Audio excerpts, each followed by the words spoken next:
యేసుక్రీస్తు వారి పరిశుద్ధమైన నామమున కూడి వచ్చిన ప్రతి ఒక్కరికి పునరుత్థాన ఆదివారపు శుభాకాంక్షలు.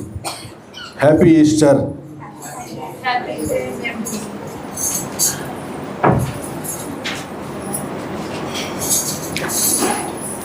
మత్తయి సువార్త 28వ అధ్యాయము 6వ వచనం.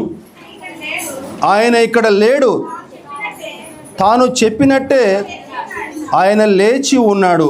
చాలండి. అలాగే ప్రకటన గ్రంథము 1వ అధ్యాయము 18వ వచనం.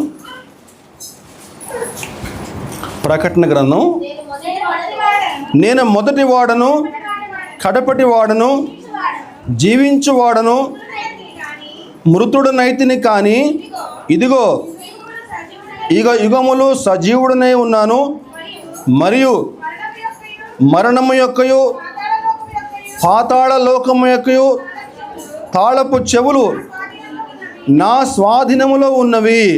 ప్రార్థన చేసుకుందామండి.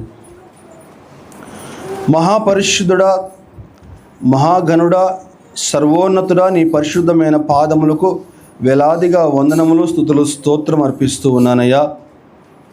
ఈ ఉదయకాల సమయం, ఈ పునరుత్థాన ఆదివార దినమందు ఇంతవరకు ప్రభా సంఘంగా కూడుకొని సంతోషంగా నేను స్తుతించుకున్నాం, మహింపరుచుకున్నాం, ఘనపరుచుకున్నాం. నా ప్రభా దేవా, ఇదిగో తండ్రి, చదువుకున్న వాక్య భాగం నుంచి కొన్ని శ్రేష్టమైన ఆత్మీయ సత్యాలు నీ బిడ్డలకు బోధించమని అడుగుచున్నాను నా దేవా. అయ్యా, నీ యొక్క మాటల ద్వారా ప్రభు దేవా, మారు మనసు లేని వారికి మారు మనసు దయచేయమని అడుగుచున్నాను తండ్రి. పశ్చాత్తాపం లేకుండా జీవిస్తున్న వారికి పశ్చాత్తాపం దయచేయమని అడుగుచున్నాను నా ప్రభువా. ఎన్నిక లేనివాడిని, అయోగ్యుడిని ప్రభుదేవా, నీకు సిలువ చోట నువ్వు చేర్చి ఇక్కడ చేరిన ప్రతి ఒక్క బిడ్డతో వ్యక్తిగతంగా మాట్లాడి మీరు మాత్రమే మహిమ, ఘనత, ప్రభావం పొందుకోమని మా ప్రభువును, మా రక్షకుడిని, ప్రియకుమారుడు యేసుక్రీస్తు వారి అతి శ్రేష్టమైన నామంలో అడిగి వేడుకొనుచున్నాను తండ్రి. ఆమెన్.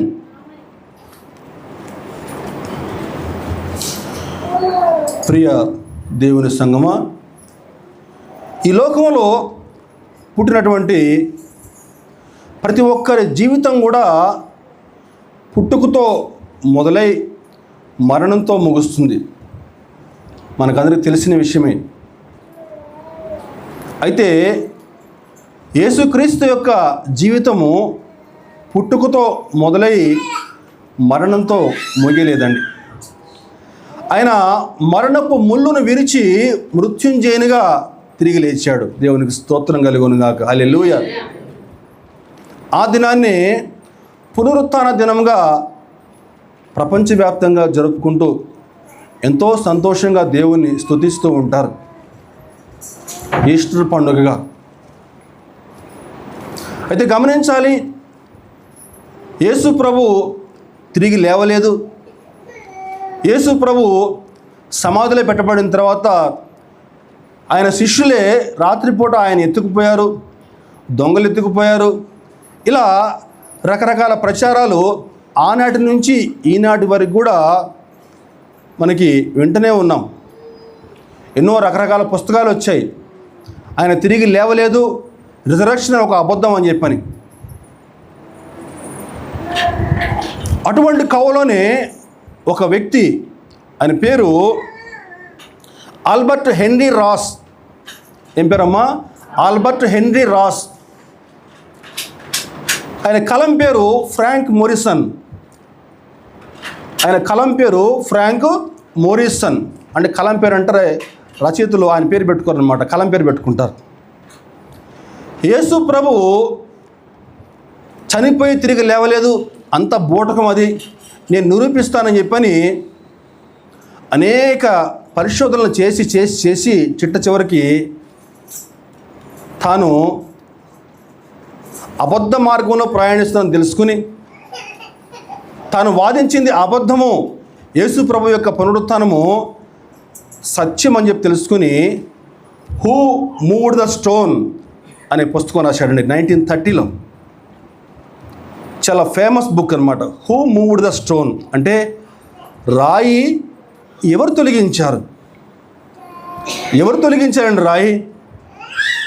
ఆనాడు యేసు ప్రభువుని సమాధిలో పెట్టి ఆ సమాధిలో నుంచి తిరిగి మళ్ళీ ఆయన బయటకు రాకూడదని రోమా సైనికులు చెప్తారు. పిలాతు వద్దకు వెళ్ళి, అయ్యా ఆ వంచకుడు 3వ రోజు మళ్ళీ తిరిగి లేస్తారని చెప్పాడు, ఆయన తిరిగి మళ్ళీ బయటకు రాకుండా మేము జాగ్రత్తగా ఆ సమాధిని భద్రం చేయాలనుకుంటున్నాము అని చెప్పంటే, పోటరా మీ ఇష్టం చేసుకోపోండి అని చెప్పాడు పిలాతు. ఆయన పెద్ద రాయిని పెట్టి దానికి మళ్ళీ ఒక ముద్రేసి, ఏమండి కావలి వారు మొత్తం అట్టహాసం మరి భయంకరం. కానీ వాక్యం చెప్తుంది ఆయన ఇక్కడ లేడు, ఆయన తాను చెప్పినట్టే తిరిగి లేచి ఉన్నాడు. 3వ రోజున ఏమండి నోటి మాట చేత సూర్యుడిని చంద్రుడిని చేసినటువంటి దేవునికి ఆ రాయి తొలగించడం పెద్ద కష్టమటండి. కానీ నమ్మరు, ఏదో బూటకమని చెప్తారు. పొద్దున్నే మగ్దలేనే మరియా మరికొందరు స్త్రీలు యేసు ప్రభు యొక్క శవానికి సుగంధ ద్రవ్యాలు పూయాలని చెప్పని పొద్దున్న అక్కడికి వెళ్ళేసరికి ఆ రాయి తొలగించబడిందండి. లోపలికి వెళ్ళి చూస్తే వస్త్రాలన్నీ కూడా జాగ్రత్తగా భద్రంగా పక్కన పెట్టబడి ఉన్నాయటండి. ఆయన ముఖానికి కట్టేటువంటి రుమాలు చక్కగా మడత పెట్టబడి ఉందటండి. ఎవడైనా దొంగతనం చేస్తేనే, దొంగతనంగా శవాన్ని ఎత్తుకెళ్తే ఏమండి వాడు ఎత్తుకెళ్ళాలని చూస్తారా, లేకపోతే మొత్తం బట్టల నుంచి బద్దలంగా పెడదాం పక్కన, ఏమండి మడత పెట్టి పెడదామని చూస్తారా? లేదండి. పునరుత్థానం అనేది అది ఒక క్రమబద్ధంగా, ఒక ప్రణాళికాబద్ధంగా, ప్రశాంతంగా జరిగినటువంటి కార్యం అని చెప్పని యేసు ప్రభు ఈ లోకానికి చాటి చెప్పాడండి. దేవునికి స్తోత్రం, హల్లెలూయా. పునరుత్థానము ఎనస్టాసిస్ అని చెప్పనంటే తిరిగి లేచుట. ఆయన తిరిగి లేచినటువంటి ఈ దినాన్ని ప్రపంచవ్యాప్తంగా పునరుత్థాన దినంగా జరుపుకుంటూ దేవుణ్ణి మహింపరుస్తూ ఉన్నారు. అయితే ఈనాడు క్రైస్తవులుగా జీవిస్తున్న మనము ఈ పునరుత్థాన దినం రోజు మనం ఎటువంటి పాఠాలు మనం నేర్చుకోవాలి? ఆ పునరుత్థాన దినం మనకు ఎటువంటి పాఠాలు నేర్పిస్తూ ఉంది? పునరుత్థానం అని చెప్పండి ఏదో ఒక మెరుపులాగా ప్రత్యక్షమై ఎమ్మటే ఆయన ఆకాశానికి వెళ్ళిపోలేదు. ఆయన పునరుత్థానమైన తర్వాత 40 దినాల పాటు ఆయన అందరికీ ప్రత్యక్షమవుతా, ఆయా సందర్భాల్లో అనేకసార్లు ఆయన ప్రత్యక్షమవుతా ఆయన మాట్లాడిన మాటలు బైబిల్లో గ్రంథస్థం చేయబడి ఉన్నాయండి. బూటకం కాదు, 100% సత్యం.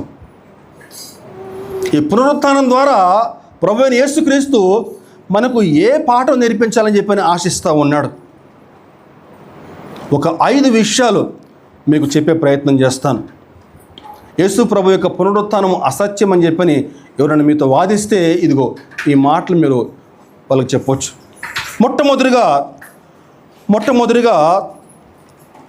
పాపము మరణంపై ఆయనకి సంపూర్ణ అధికారం ఉందని చెప్పని ఈ పునరుత్థానము రుజువు చేస్తూ ఉందండి. పాపము మరణంపై ఆయనకు సంపూర్ణ అధికారం ఉందని చెప్పని యేసుక్రీస్తు మరణాన్ని జయించడం ద్వారా పాపంపై, మరణంపై, సాతాను శక్తులపై ఆయనకి సంపూర్ణ అధికారం ఉందని చెప్పని రుజువు చేస్తూ ఉన్నాడు. గమనించాలి, కొన్ని సంఘటనలు చూస్తే మనకి సాతానుదే విజయం అని చెప్పి అనిపిస్తుంది మనకి. కానీ తాత్కాలికంగా కొంతకాలం పాటు సాతాను విజయం పొందుకున్నట్లు కనిపించినా సరే అంతిమ విజయం మాత్రము దేవునిదే అని చెప్పని ఈ పునరుత్థానం రుజువు చేస్తూ ఉందండి. సాతానికిగా మానవునిపై ఎటువంటి అధికారం లేదు, ఒకవేళ నువ్వు అవకాశం ఇస్తే తప్ప. ఒకవేళ నువ్వు వాడికి అవకాశం ఇస్తే నిన్ను ప్లాట్ఫామ్గా చేసుకుని వాడు నీపైన విజయం పొందుకుంటాడు. నువ్వు అవకాశం ఇవ్వకపోతే వాడు ఎట్టి పరిస్థితుల్లో కూడా నీపైన ఇక విజయం పొందుకునే అవకాశం లేదండి. నువ్వు దేనికి భయపడాల్సిన పని లేదు. సాతాను యొక్క తల చెత్తగొట్టాడు ప్రభువు. కొంతమంది చెప్తారు రాత్రిపూట పడుకుంటే సాతాను వచ్చి నా ఈపు నొక్కేస్తుంది, ఛాతీ నొక్కేస్తుంది అని చెప్పని. నువ్వు వాడికి అవకాశం ఇస్తే ఖచ్చితంగా వాడు నొక్కుతాడు నిన్ను. నువ్వు వాడికి అవకాశం ఇవ్వకపోతే వాడు నీ వద్దకు వచ్చేసేది ఏం లేదు.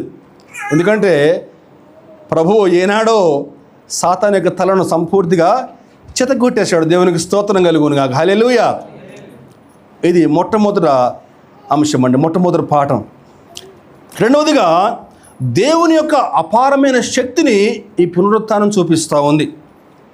గమనించాలండి, సృష్టికర్త అయినటువంటి దేవునికి మరణంపై పూర్తి అధికారం ఉందని చెప్పని ఈ పునరుత్థానం రుజువు చేస్తూ ఉందండి.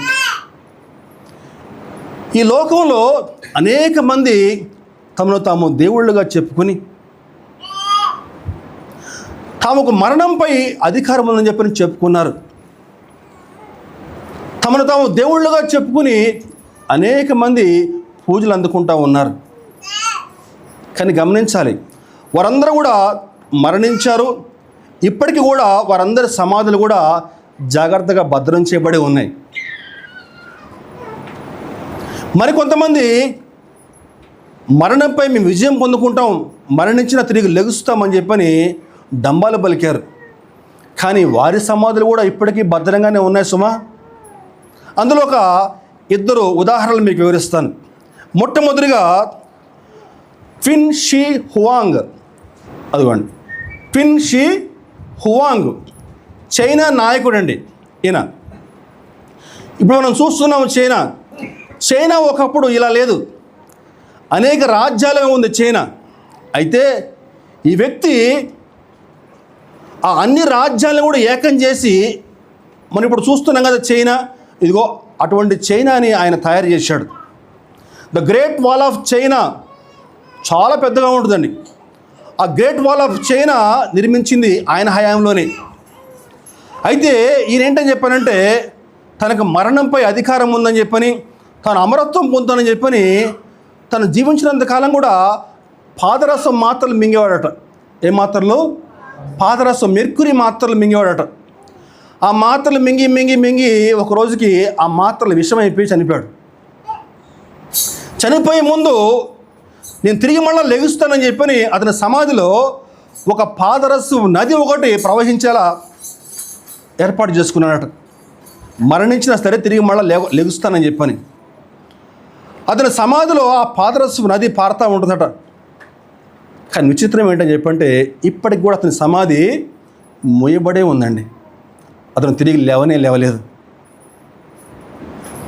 అదేవిధంగా హెవెన్స్ గేట్ అంటే ఒక సంస్థ, హెవెన్స్ గేట్ అని చెప్పానంటే పరలోకానికి ద్వారము, తలుపు అని చెప్పని వ్యవస్థాపకుడు, అతని పేరు మార్షల్ యాపిల్వైట్. తను మరణించిన తర్వాత అంతరిక్షం నుంచి ఒక నౌక వస్తుంది, నన్ను ఇక్కడి నుంచి తీసుకుపోయి ఒక గ్రహానికి పట్టుకుపోతుంది, అక్కడ నేను అమరత్వం పొందుతానని చెప్పుకున్నాడు. అలా చెప్పుకొని తాను మరణించడమే కాకుండా మరికొంతమందిని ఆత్మహత్యకు పురిగొల్పి మరణించాడు. కానీ ఆయన చనిపోయిన తర్వాత ఏ అంతరిక్షం నుంచి కూడా ఏ నౌక రాలేదు. వారి సమాధులు కూడా ఇప్పటికి కూడా భద్రంగా మూయబడి ఉన్నాయండి. కానీ ప్రపంచం మొత్తంలో, ప్రపంచవ్యాప్తంగా ఒకే ఒక్క సమాధి ఈనాటికి కూడా తెరవబడే ఉంది. అది మన ప్రభువైన యేసుక్రీస్తు అండి. దేవునికి స్తోత్రం కలుగును. హల్లెలూయా. మరణంపై ఆయనకి పూర్తి అధికారం ఉందని చెప్పని ఈ పునరుత్థానము రుజువు చేస్తూ ఉంది. ఇది రెండో పాఠం. మూడో పాఠం ఏంటని చెప్పారంటే, పునరుత్థానము ఆయన దైవత్వానికి రుజువుగా ఉందండి. ఆయన యొక్క ఖాళీ సమాధి ఈనాడు ఒక సగటు క్రైస్తవునికి ఒక నిరీక్షణ. ఆయన ఈ లోకంలో పరిచర్య చేసిన కాలంలో ఎన్నో గొప్ప గొప్ప అద్భుతాలు చేశాడండి. చనిపోయినటువంటి యాయిరు కుమార్తెని తలితాకుమి, చిన్నదానా లే అని చెప్పగానే చనిపోయినటువంటి చిన్నది తిరిగి లేచింది. నాయను విధవరాలు కుమారుడు చనిపోయాడు, పాడె మోసుకుని పోతూ ఉన్నారు. మార్గ మధ్యలో ప్రభువు వారిని ఎదుర్కొన్నాడు. ఆ పాడె మీద మోసుకుపోతూ ఉంటే ఆ ప్రభువు ఆ విధవరాలు కుమారుణ్ణి తిరిగి మళ్ళా స్వస్థపరుస్తాడు, సజీవుడిగా తిరిగి లేస్తాడు ఆ కుమారుడు. మూడవ సంగతి, లాజరు చనిపోయి సమాధిలో పెట్టబడ్డాడు. 3 రోజులు అయిపోయింది, శవం కుళ్ళిపోయే పరిస్థితికి వచ్చింది. మనం వెళ్ళి లాజరు లేపుదాం రమ్మని చెప్పానంటే శిష్యులు ఆయన హేళన చేశారు. ఆయన నిద్రపోతా ఉండి తిరిగి లేపవచ్చు అని చెప్పని ఆయన అవమానించారు. శిష్యులు కూడా నమ్మలేదు. కానీ యేసు ప్రభు ఆ సమాధి వద్దకు వెళ్ళటం, లాజరు బయటికి రా అని చెప్పాను. కానీ లాజరు ప్రేత వస్త్రం కట్టబడిన వాడే. దేవునికి స్తోత్రం, హల్లెలూయా. కానీ ఆయన చెప్తున్నాడు తాను శ్రమలు పొంది తాను చనిపోతాను, తిరిగి మళ్ళా 3వ రోజు లెగుస్తానని చెప్తుంటే నమ్మలేదు శిష్యులు ఎవరు కూడా. ఇదిగో ఈ సంఘటన ద్వారా ఆయన చనిపోయి తిరిగి లేవడం ద్వారా ఆయన మానవుడు కాదు, ఆయన దేవుడు అని చెప్పని రుజువుపరిచాడండి. ఆయన యొక్క దైవత్వానికి ఈ పునరుత్థానం ఒక రుజువుగా ఉంది. ఇది 3వ పాఠం. 4వ పాఠం ఏంటని చెప్పంటే పునరుత్థానము దేవుని యొక్క ప్రణాళిక నెరవేర్పుగా కనిపిస్తూ ఉంది.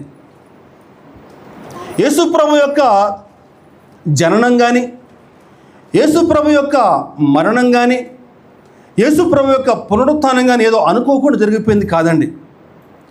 ఒక ప్రణాళికాబద్ధంగా, లేఖనానుసారం, ప్రవచనానుసారము అవన్నీ కూడా జాగ్రత్తగా ఒక క్రమబద్ధంగా జరిగాయి.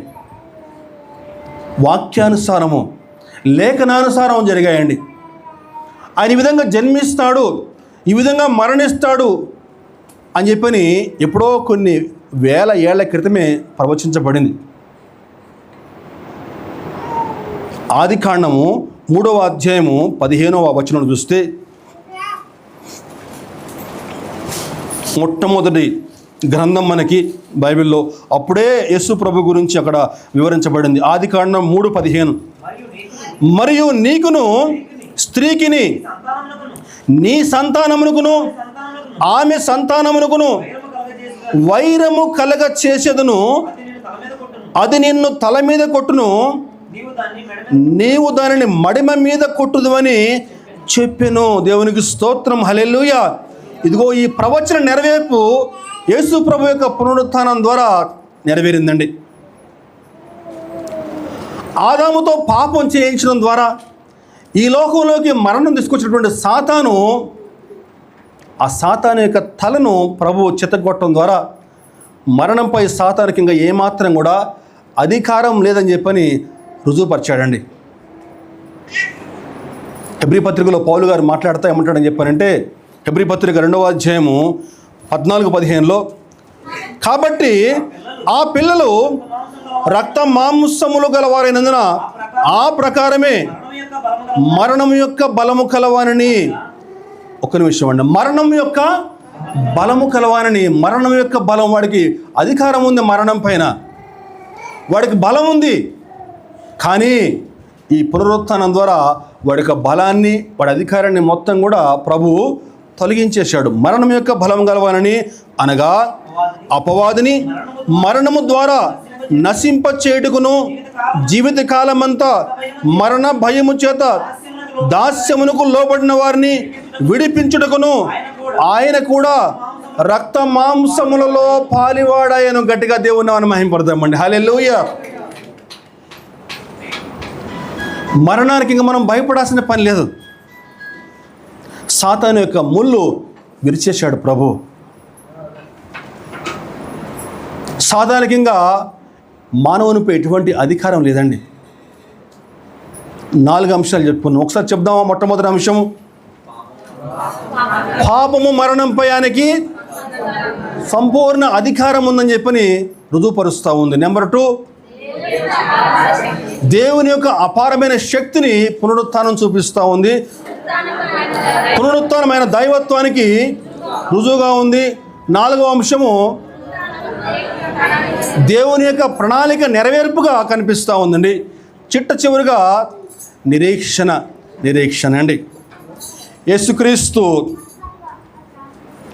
మరణమును గెలిచి తిరిగి లేవటం ద్వారా ఆయన పైన ఎందరైతే విశ్వాసం ఉంచుతారో, ఆయన నా సొంత రక్షకుడు అని చెప్పని ఎవరైతే నమ్ముతారో, యేసు ప్రభు ఏ విధంగా చనిపోయి తిరిగి లేచాడో, పునరుత్థానుడయ్యాడో, మనం కూడా తిరిగి ఒకనాడు అదేవిధంగా లెగుస్తామని చెప్పిన నిరీక్షణ ఈ యొక్క పునరుత్థానం కలగజేసిందండి.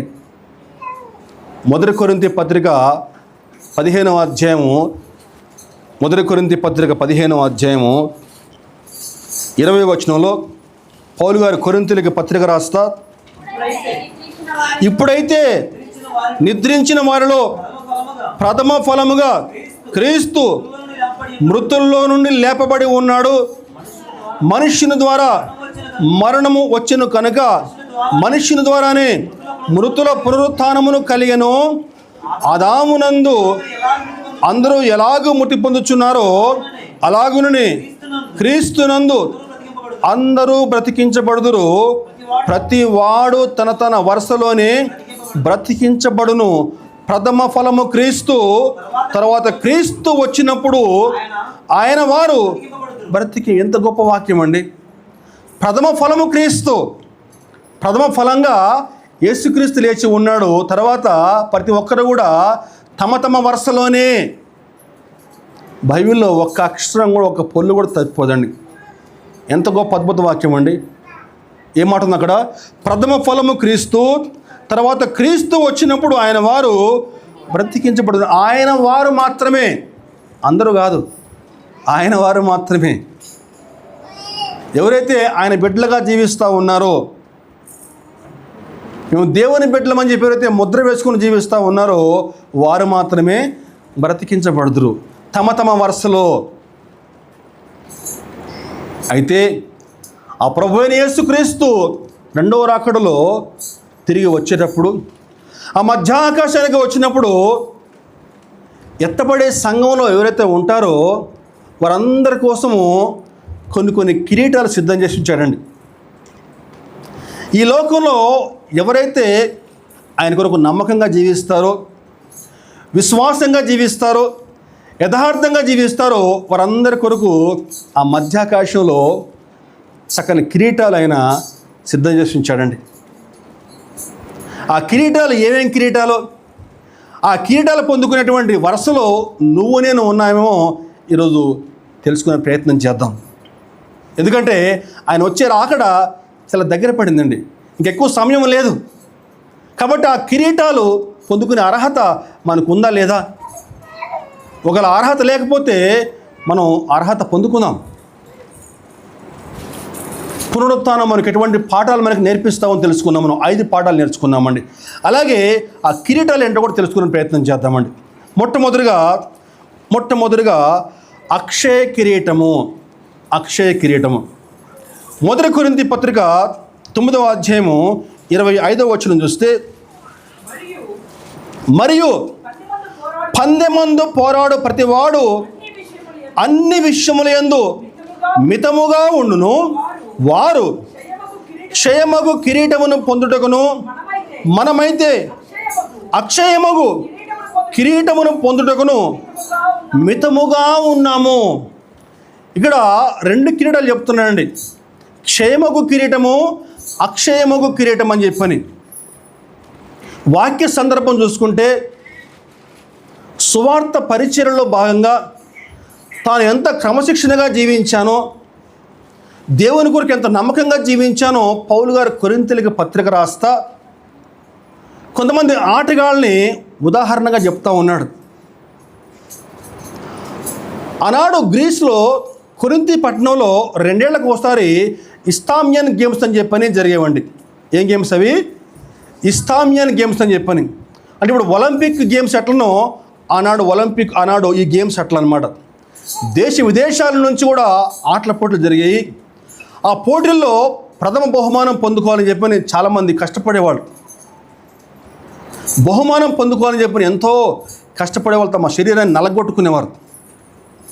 అయితే పౌలు గారు చెప్తారు, వారు అంతగా ప్రయాసపడ్డా సరే వారిలో కిరీటము ఒక్కరికే దక్కుతుంది. అంతే కదా? 10 మంది పరిగెత్తారు, ఎంతమందికి సార్ కిరీటం ఫస్ట్ ప్రైజు ఒకరికి ఇస్తారు, అందరికీ ఇయ్యరు కదా.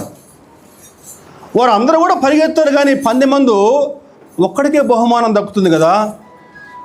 అయితే ఈనాడు ఆత్మీయ జీవితంలో ఈ పరుగు పందెంలో పరుగు పెట్టే ప్రతి విశ్వాసి కూడా ఆ కిరీటం పొందుకునేటువంటి అవకాశం ఉందండి. దేవునికి స్తోత్రం, హల్లెలూయా. ప్రతి ఒక్కరికి అవకాశం ఉంది. అయితే మళ్ళా అంటాడు, ఏమంటాడని చెప్పానంటే, వారు పొందుకునే ఆ కిరీటము వాడిపోయే కిరీటము, క్షయమయ్యే కిరీటము. అంటే ఆకులతో కిరీటం చేస్తారు వాళ్ళకి. ఆ కిరీటం కొంతకాలం ఉంటుంది, తర్వాత వాడిపోద్ది. కానీ మనమైతే అక్షయమైన కిరీటం పొందుకొడుకు మితముగా ఉన్నాము. ఆ అక్షయమైన కిరీటం మనం పొందుకుందాము. క్షయమే కిరీటం ఎందుకు మనకని చెప్పని పౌలు గారు చెప్తున్నారు. ఈరోజు ఆ కిరీటం పొందుకునేటువంటి వరుసలో నువ్వు ఉన్నావా లేవా? ఇందుకు ఎవరు ఆ కిరీటం పొందుకునే అర్హత కలిగి ఉన్నారు?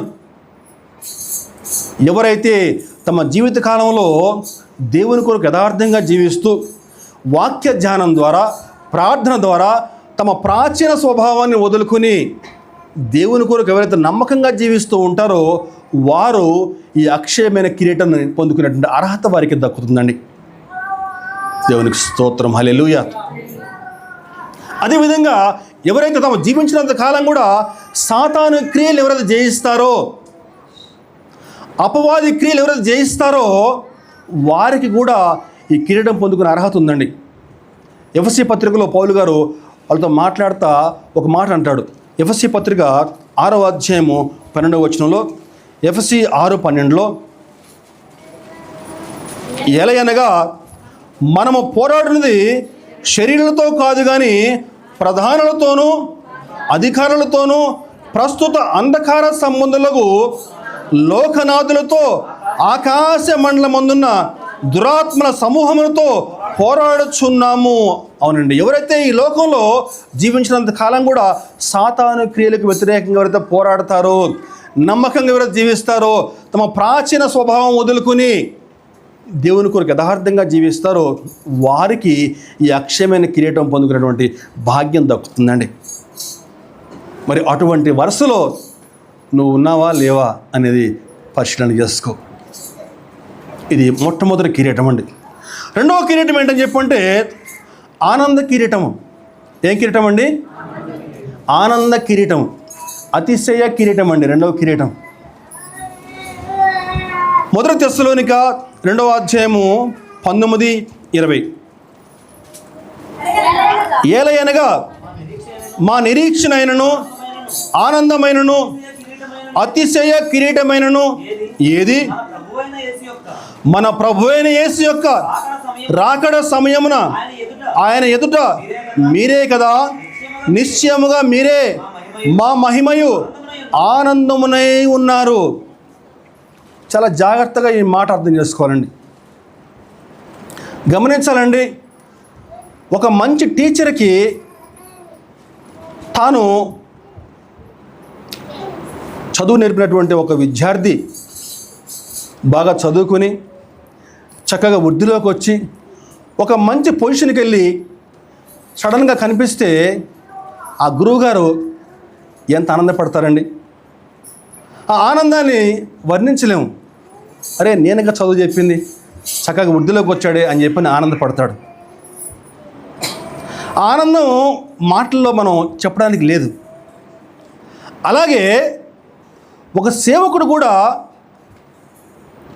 ఒక నశించిపోయేటువంటి ఆత్మకు రక్షణ ఇచ్చిన తర్వాత ఆ విశ్వాసి చక్కగా విశ్వాసంలో బలపడుతూ, ఏమండి, ప్రార్థనలో బలపడుతూ క్రమంగా మందిరానికి వస్తూ ఉంటే అటువంటి విశ్వాసాన్ని చూస్తే ఈ సేవకుని కలిగేటువంటి ఆనందము అది మాటల్లో చెప్పడానికి ఉండదండి. ఈరోజు నా చేతుల మీదుగా కొంతమందికి ఇక్కడ బాప్తిసం ఇచ్చాను. వారందరూ చక్కగా క్రమంగా మందిరానికి వస్తా దేవుని యొక్క వాక్యాన్ని వింటూ విశ్వాసంలో బలపడుతూ ఉంటే ఆనందం మాటలో చెప్పడానికి ఉండదండి. పౌలు గారు చెప్తున్నారు ఈ సంఘ సభ్యులతోటి, ఏమంటాడని చెప్పారంటే, రేపటి రోజు నా క్రీస్తు యొక్క రెండవ రాకడలో మీరే కదా నా ఆనంద కిరీటము, నా అతిశయ కిరీటము. ఒక మంచి సేవకునికి లేకపోతే ఒక మంచి విశ్వాసికి ఆత్మలు రక్షించినప్పుడే ఈ ఆనంద కిరీటం, అతిశయ కిరీటం అండి. ఈరోజు ఎంతకాలం నుంచి మందిరానికి వస్తూ ఉన్నావు? ఎన్ని ఆత్మల్ని మందిరానికి నడిపించావు? నీ ఇంటి వారు మందిరానికి రమ్మని చెప్పండి, రావట్లేదు. వారి గురించి ప్రార్థన చేయగలుగుతున్నావా? వారి గురించి మోకాళ్ళేసి కన్నీరు కార్చగలుగుతున్నావా? నీ జీవితకాలంలో రక్షించబడి నువ్వు ఎంతకాలమైంది? మందిరానికి వస్తా ఉన్నావు, కానీ ఒక్కరిని కూడా మందిరానికి పట్టుకురాకపోయావా?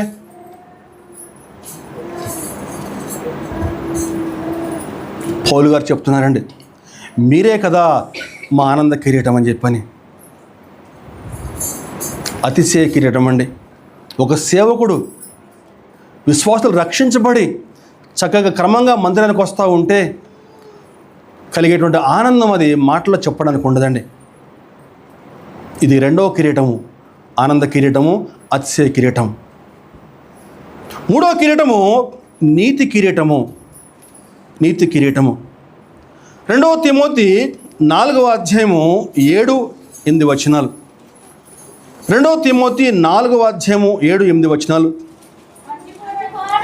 మంచి పోరాటము పోరాడి తిని, నా పరుగు కడముట్టించి తిని, విశ్వాసము కాపాడుకుంటుని, ఇక మీదట నా కొరకు నీతి కిరీటం ఉంచబడినది. ఆ దినమందు నీతిగల న్యాయాధిపతి అయిన ప్రభు అది నాకు మాత్రమే కాకుండా తన ప్రత్యక్షతను అపేక్షించు వారికి అందరికీ అనుగ్రహించును. ఇక్కడ పౌలు గారు చెప్పిన మాటలు బట్టి చూస్తే ఏమంటున్నారు పౌలు గారు? పరుగు కడముట్టించిన తర్వాతనే నీతి కిరీటం యొక్క ప్రస్తావన పట్టుకొస్తూ ఉన్నాడు. అంటే నీకు ఈ నీతి కిరీటం దక్కాలని చెప్పి నువ్వేం చేయాలి? నీ పరుగు కడముట్టించాలి. నీకు ఇచ్చిన బాధ్యత నువ్వు నెరవేర్చాలి.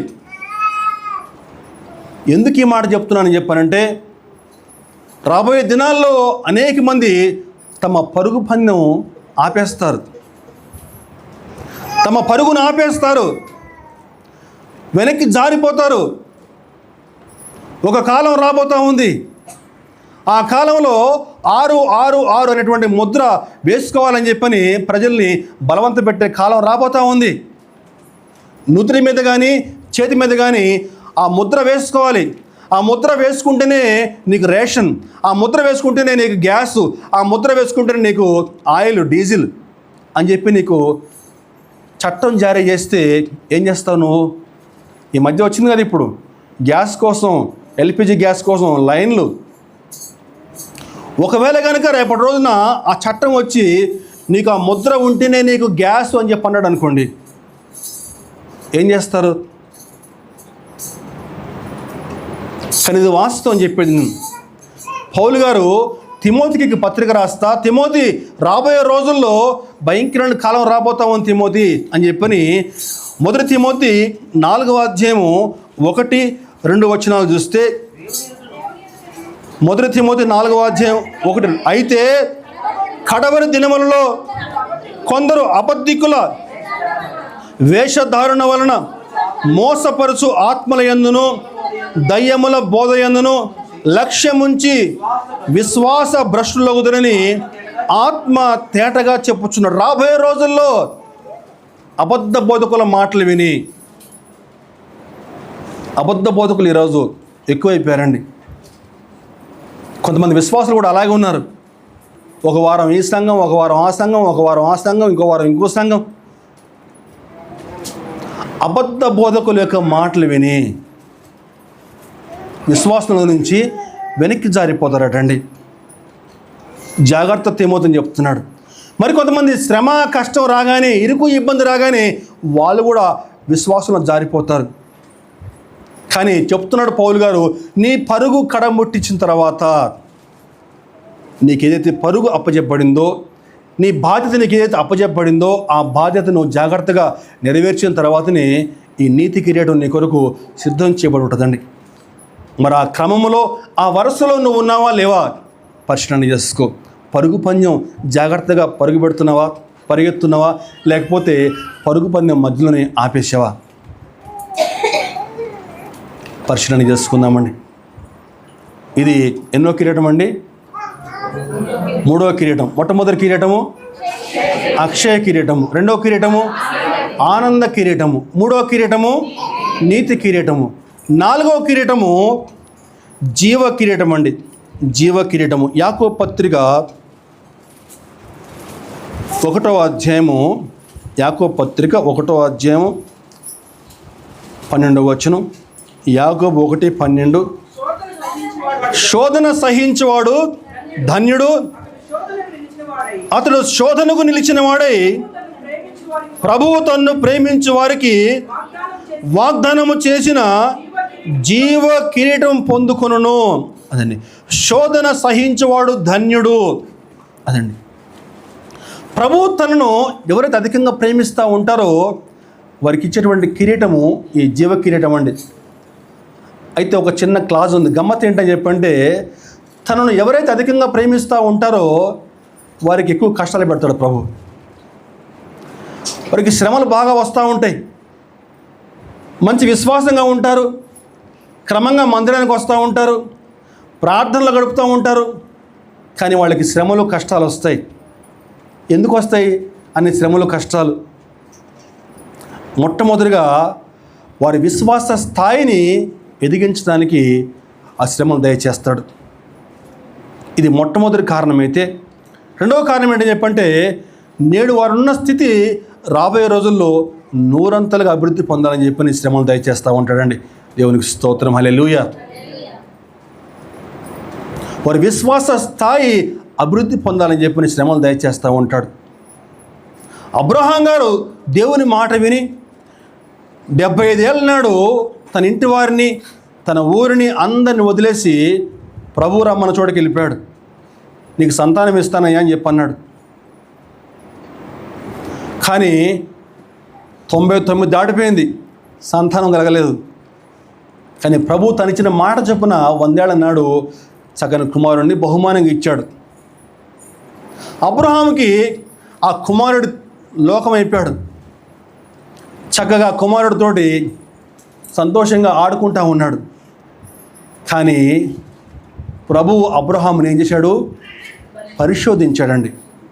పరిశోధించాడు. అబ్రహామా, నీ ఒకగానొక కుమారుణ్ణి నాకు బలిగా అర్పించు. అబ్రహాము, మనం చదువుకుంటూ పోతాం అన్నమాట, కానీ అబ్రహాము ఎంత దుఃఖపడి ఉంటాడో గమనించాలండి. లేక పుట్టిన కుమారుడు బలిగా అర్పించమని చెప్పానంటే ఎంత బాధ అయి ఉంటుందో అబ్రహాంకి. కానీ అబ్రహాము ఆ పరీక్షలో విజయం పొందుకున్నాడండి. ఆ తర్వాత అబ్రహాముని దేవుడు ఎంతగా దీవించాడని చెప్పారంటే, అనేక జనములకు తండ్రిగా చేశాడు. అబ్రహాము యొక్క వంశంలో యేసుక్రీస్తు జన్మించడం ద్వారా అబ్రహాము విశ్వాసులకు తండ్రి అయ్యాడు. దేవుడు అబ్రహాముని అంతగా దీవించాడండి. దేవునికి స్తోత్రం, హల్లెలూయా. అదేవిధంగా యోబు గారి సంగతి మనకు తెలిసింది. అనేక శ్రమలు, కష్టాలు, ఇరుకులు, ఇబ్బందులు. కానీ యోబు గారు తన నోటి మాట చేత కూడా పాపం చేయలేదండి. చిట్ట చివరి అధ్యాయంలో చూస్తే యోబు అంతకుముందు అతని యొక్క ఆస్తి ఎంతైతే ఉందో అంతకు 2 అంతలు అధికంగా యోబు పొందుకున్నాడు. నీకు 2 అంతల మేళ్ళు అధికంగా దయచేయాలని చెప్పిన ప్రభు నీ జీవితంలో కొన్నిసార్లు శ్రమలు దయచేస్తూ ఉంటాడండి. రోమాపత్రికలో పౌలు గారు రోమాపత్రిక 5వ అధ్యాయము 3-4 వచనాలు చూస్తే, రోమాపత్రిక 5వ అధ్యాయము 3-4, అంతేకాదు శ్రమ ఓర్పును, ఓర్పు పరీక్షను, పరీక్ష నిరీక్షణను కలుగ చేయనని ఎరిగి శ్రమలయందు అతిశయపడుదుము.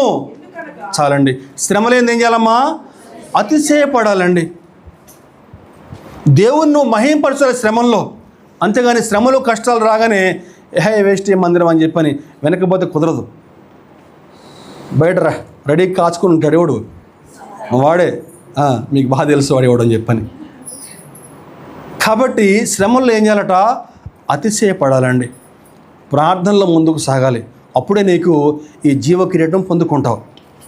చిట్ట చివరిగా వాడబారని మహిమ కిరీటం అండి. వాడబారని మహిమ కిరీటం. 1 పేతురు 5వ అధ్యాయము 4వ వచనం.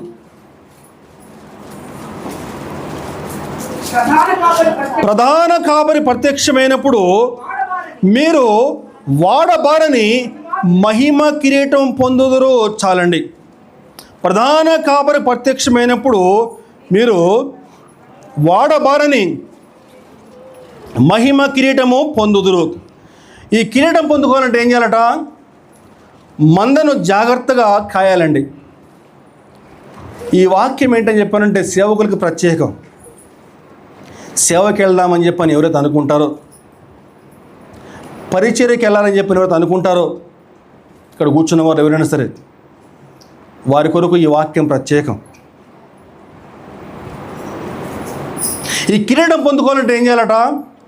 మందను జాగ్రత్తగా కాయాలి, అలాగే మేపాలి కూడా. మేయాలి కాదు, కొంతమంది మేస్తూ ఉంటారు. వాడబారని మహిమ కిరీటం పొందుకోవాలని చెప్పంటే నీకు అప్పచెప్పిన బాధ్యత. శత్రువుల బారి నుంచి జాగ్రత్తగా కాయాలండి, కాపు కాయాలి. ఆ విధంగా నువ్వు మేపితే, ఆ విధంగా జాగ్రత్తగా నువ్వు కాస్తే శత్రువు బారి నుంచి తప్పించుకునే అవకాశం ఆ విశ్వాసకు ఉంటుంది. వాక్యమైన పునాది జాగ్రత్తగా వేయాలి నువ్వు. ఆ వాక్యమైన పునాది జాగ్రత్తగా వేసినప్పుడే, కొంతమంది అంటారు బాప్తిసం ఎక్కడ తీసుకుంటే అక్కడికే వెళ్ళాలట, చర్చికి. ఇదొక అబద్ధ బోధ. రక్షణ ఎక్కడ పొందితే ఆడికే పోవాలట, లేకపోతే నీకు నరకమే అని చెప్పి అంటాడు. ఇప్పుడు ఆయనకి ఫారిన్ అవకాశం వస్తుంది, మరి అక్కడ పోతే అప్పుడు ఇటువంటి అబద్ధ బోధకులు చాలామంది ఉన్నారండి. చాలా విచారం. కాబట్టి ఇటువంటి అబద్ధ బోధల నుంచి జాగ్రత్తగా విశ్వాసుల్ని కాపాడాలి, అలాగే వాక్యం చేత మేపాలి. ఆ విధంగా మేపినప్పుడే ఈ వాడబారని మహిమ కిరీటం పొందుకుంటారండి. ప్రభువు పేతురుతో ఒక మాట మాట్లాడుతూ యోహాను సువార్తలో 21వ అధ్యాయం 16వ వచనంలో, యోహాను సువార్త 21:16లో, మరలా ఆయన యోహాను కుమారుడైన సీమోను, నన్ను ప్రేమిస్తున్నావా అని రెండవసారి అతను అడగ్గా, అతడు అవును ప్రభువా, నేను నిన్ను ప్రేమించుచున్నానని నీవే ఎరుగుదువని ఆయనతో చెప్పెను. ఆయన నా గొర్రెలను కాయమని చెప్పెను. అలాగే 18వ వచనం కూడా చూస్తే, యేసు నా గొర్రెలను మేపుము, అదండి, గొర్రెలను కాయమని చెప్తున్నాడు, గొర్రెల్ని మేపమని చెప్తున్నాడండి. ఈ విధంగా సేవకుడు చేయగలిగితే వాడబారని మహిమ కిరీటం పొందుకుంటాడు. 5 కిరీటాలు చెప్పుకున్నామండి. ఒకసారి చెప్దామా? అక్షయ కిరీటము, ఆనంద కిరీటము, నీతి కిరీటము, జీవ కిరీటము, వాడబారని మహిమ కిరీటం అండి. ఇదిగో ఈ కిరీటాలన్నీ కూడా ప్రభువు చక్కగా సిద్ధం చేశాడు. అతి త్వరలో మధ్యాకాశానికి రాబోతూ ఉన్నాడు. ఆ ప్రభువు మధ్యాకాశానికి వచ్చినప్పుడు ఒక్క క్షణంలో నువ్వు మహిమ శరీరం ధరించుకొని ఎత్తపడతావు. ఆ మధ్యాకాశంలో ఆ కిరీటాలు నువ్వు పొందుకునేటువంటి వరుసలో నువ్వు ఉన్నావా లేవా ఒకసారి పరిశీలన చేసుకో. దేవుడి కొద్ది మాటలు దీవించునుగాక. ఆమేన్.